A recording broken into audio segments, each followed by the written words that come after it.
திருச்சிற்றம்பலம். ஸ்ரீ பரஞ்சோதி முனிவர் அருளிய திருவிளையாடல் புராணம் பாகம் 156 கூடல் காண்டம் கால் மாறி ஆடின படலம் பகுதி 8.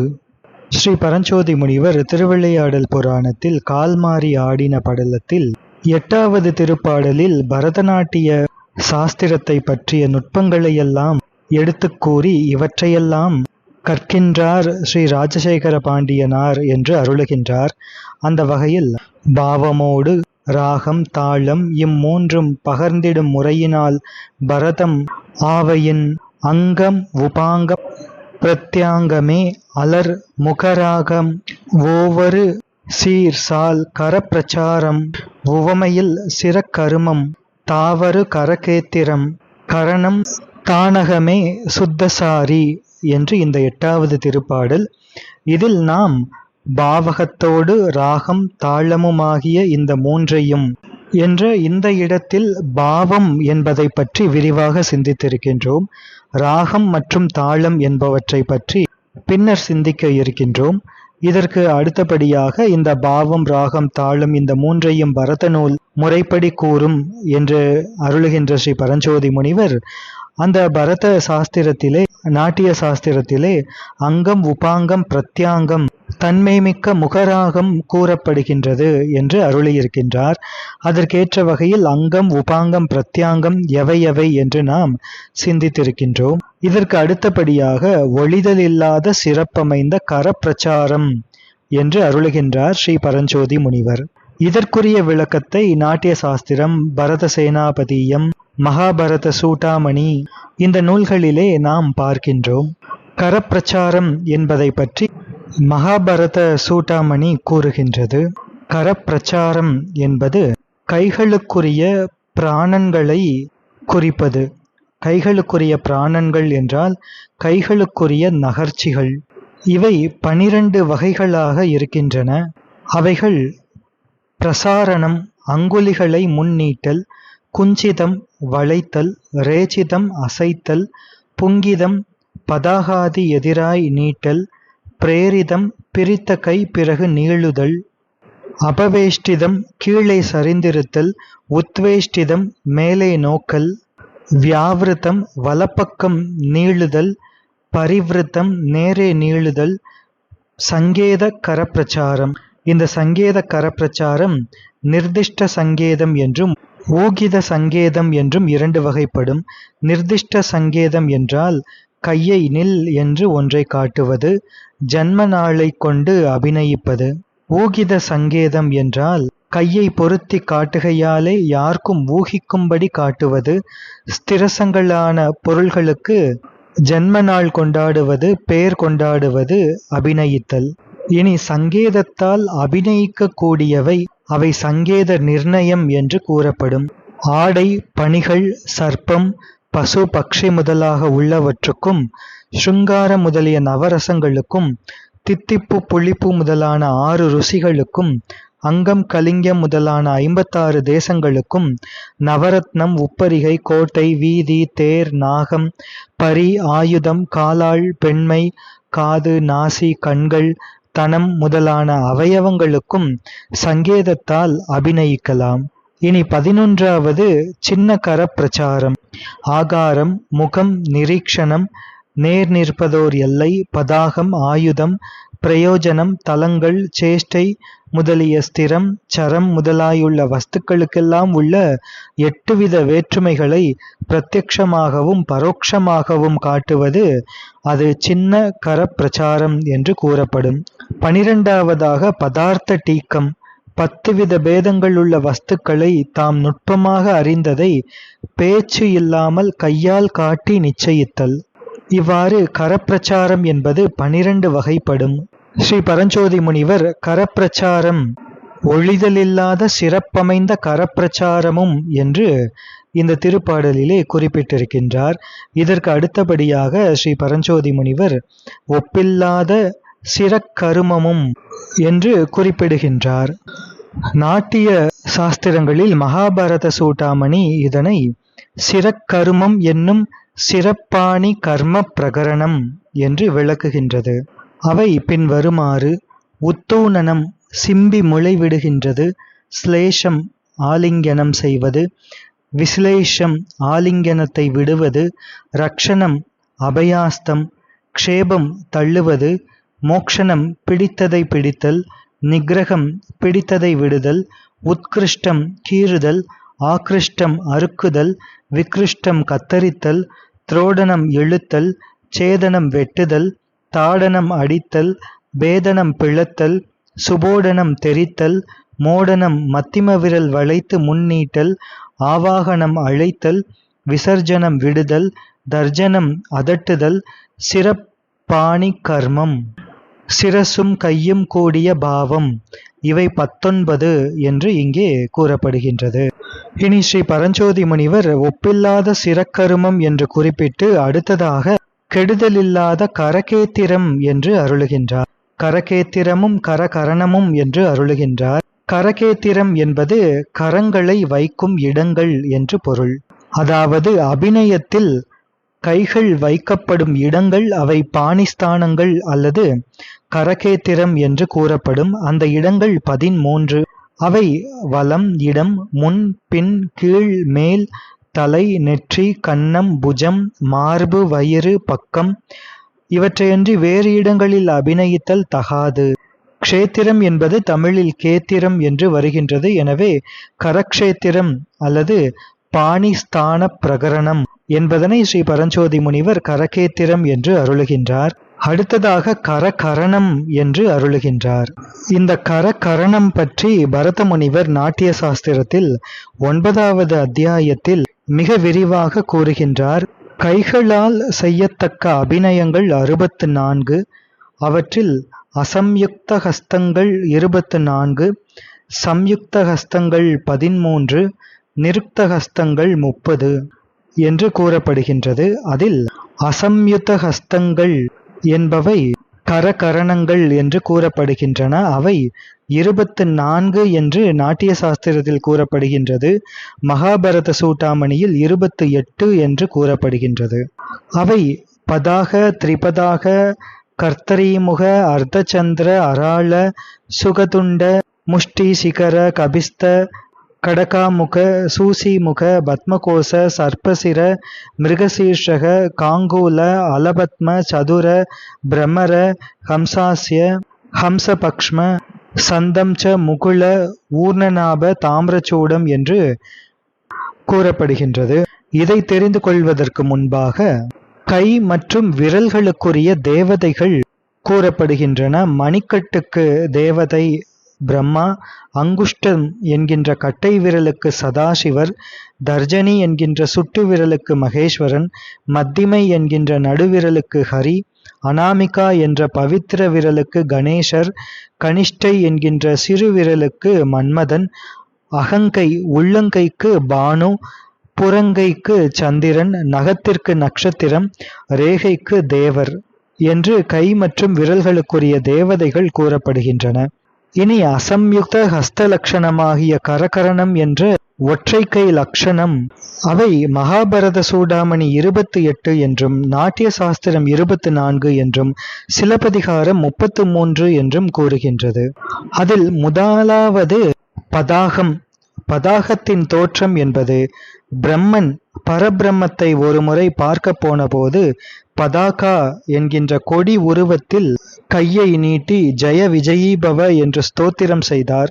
அந்த காரணத்தினால் அப்படி பிடிக்கப்பட்ட கை பதாகம் என்று பெயர் பெற்றது. எனவே இதன் அதிதேவதை பரபிரம்மம்.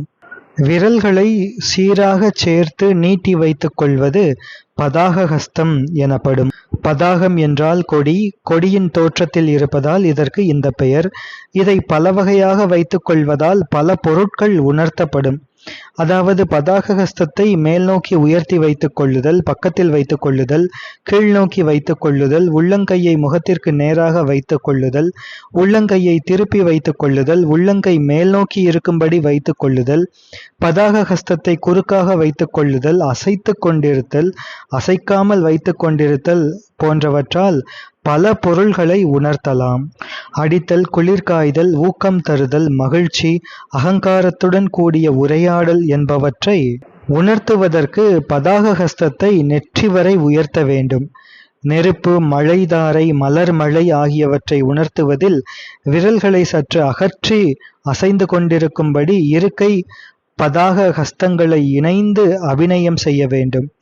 நீர்நிலை, மலர்களை பரிசளித்தல், பச்சை புல், தரைமேல் நிர்மாணம் செய்யப்பட்ட பொருட்களை நிரூபணம் செய்தல் என்பவற்றை குறிப்பிடுவதில் ஸ்வஸ்திகமாக வைத்துக்கொண்டு வேறுபடுத்த வேண்டும்.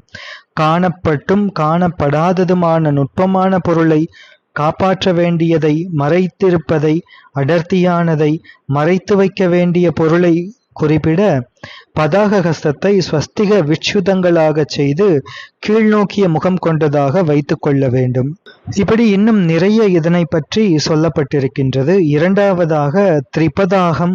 இந்த பதாகத்தில் சங்கீர்ண பதாகம், சிலிட்ட பதாகம், தலபதாகம் என்று பல்வேறு விதமான மதங்கள் இருக்கின்றன. உதாரணத்திற்கு சிலிட்ட பதாகம் என்பது அர்ஜுனன் மதம், தலபதாகம் என்பது விநாயகன் மதம். இனி இரண்டாவதாக திரிபதாக ஹஸ்தம்.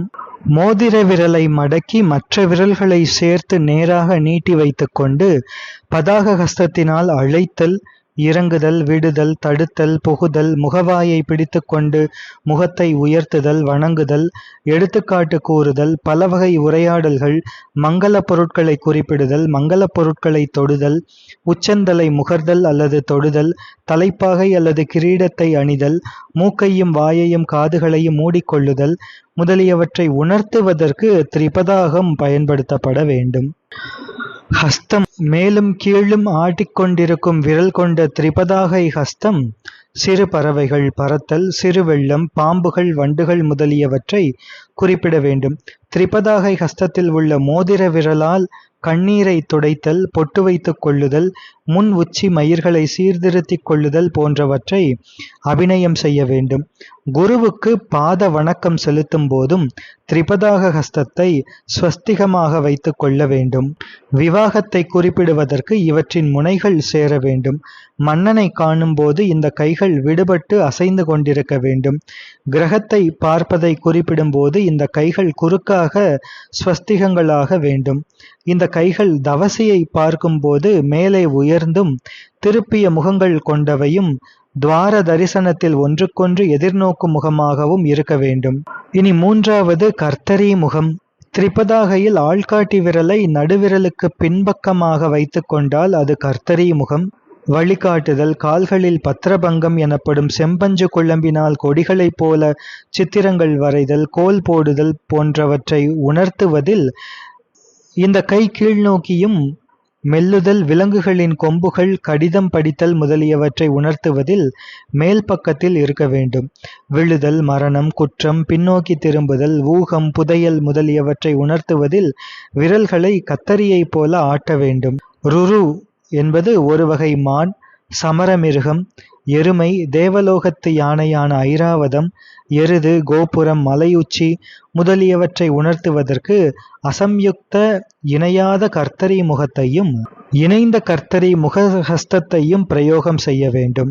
இவ்வாறு மற்ற பகுதிகளும் மிக விரிவாக கூறப்படுகின்றன. அதில் ஒரு எடுத்துக்காட்டுக்காக இந்த 3 கரகரணத்தை பார்த்தோம். இதே போன்று அர்த்தச்சந்திரம் என்ற சந்திரக்கலை, அராளம் என்ற கோணலாக இருப்பது, சுகதுண்டம் என்கின்ற கிளி மூக்கு, முஷ்டி என்று விரல்களை மடக்கிக் கொள்வது, சிகரம், கபிஸ்தம் என்கின்ற விளாம்பழம், கடகாமுகம், சூசி முகம் என்கின்ற ஊசி முனை, பத்மகோசம் என்கின்ற தாமரை மொட்டு முகிழ்ந்த தாமரை, சர்ப்பசிரம் என்கின்ற பாம்பு படம், மிருகசீர்ஷம் என்கின்ற மானின் தலை, காங்குலம் என்கின்ற லாங்கூலம், அலபல்லவம் என்கின்ற அலபத்மகம் அதாவது அசைந்தாடி கொண்டிருக்கும் தாமரை, சதுரம் என்கின்ற 4, பிரமரம் என்கின்ற வண்டு, ஹம்சவக்திரம் என்கின்ற அன்னத்தின் முகம், ஹம்சபக்ஷம் என்கின்ற அன்னத்தின் இறக்கை, சம்தம்சம் என்கின்ற இடுக்கி, முகுளம் என்கின்ற மொட்டு, ஊர்ணநாபம் என்கின்ற சிலந்தி பூச்சி, தாம்பிரசூட்டம் என்கின்ற சேவல் இவையெல்லாம் அசம்யுக்த ஹஸ்த லட்சணமாகிய கரகரணம் என்கின்ற ஒற்றை கை லட்சணம். நாம் ஏற்கனவே பார்த்தவாறு இதில் இரண்டாவது வகை சம்யுக்த ஹஸ்தங்கள் என்கின்ற இணைந்த கைகள். அதாவது இரு கைகளும் சேர்த்து அபிநயம் செய்வது சம்யுக்த ஹஸ்தம் எனப்படும். இது 13 வகைப்படும். அவை அஞ்சலி, கபோதம் என்கின்ற புறா, கர்க்கடம் என்கின்ற நண்டு, ஸ்வஸ்திகம், கடகாவர்தமானகம், உற்சங்கம், நிஷதம், தோல அல்லது டோல, புஷ்பபுடம். இந்த புஷ்பபுடத்தை பற்றி ஸ்ரீ பரஞ்சோதி முனிவர் பின்னே ஒரு பாடலில் கூற இருக்கின்றார். புஷ்பபுடம், மகரம் என்கின்ற முதலை, கஜதந்தம் என்கின்ற யானை தந்தம், அவஹித்தம், வர்த்தமானம் என்று இவ்வாறு 13 சம்யுக்த ஹஸ்த லட்சணங்கள். இதே போன்று ஹஸ்த அபிநயங்கள் கூறப்படுகின்றன.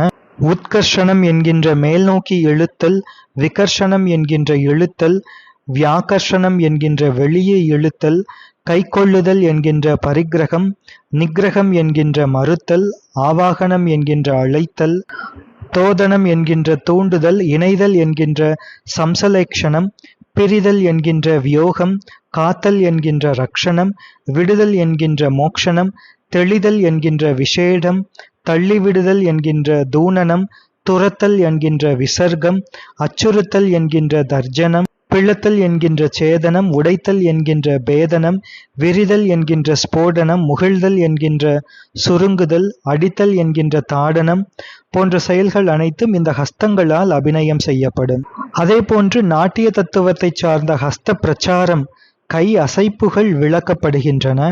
உத்தானம், பார்ஷ்வகதம், அதோமுகம் என்று இது 3 வகைப்படும். உத்தானம் என்பது வர்தூலம், திரியஸ்ரம், ஸ்திதம், அதோமுகம் என்று 5 வகை என்றும் சொல்வார்கள்.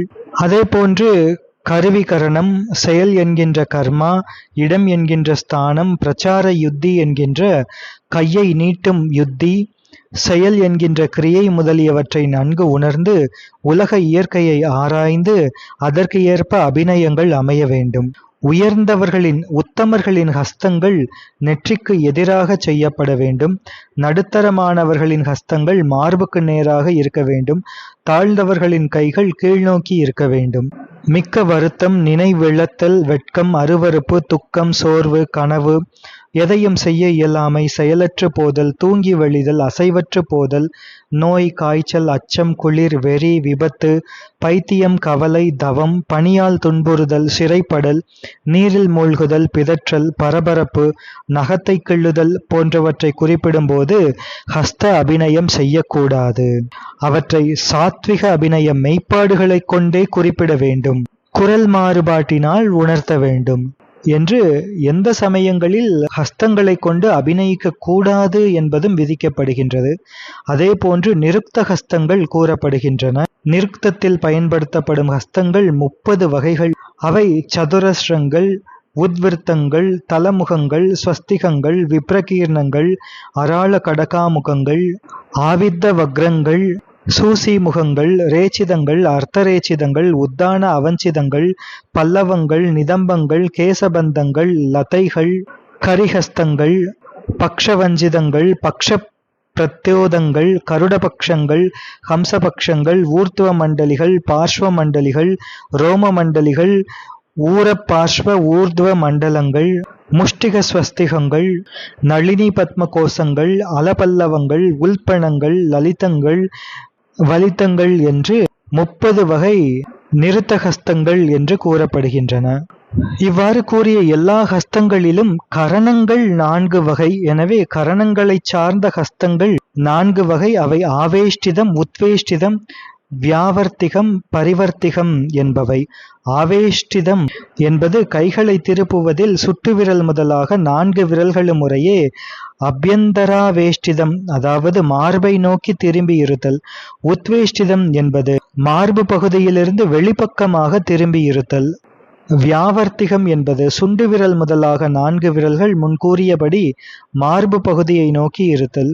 பரிவர்த்திதம் என்பது முறையாக சுண்டு விரல் முதலிய 4 விரல்களும் வெளிப்பக்கம் நோக்கி திருப்பப்படுதல்.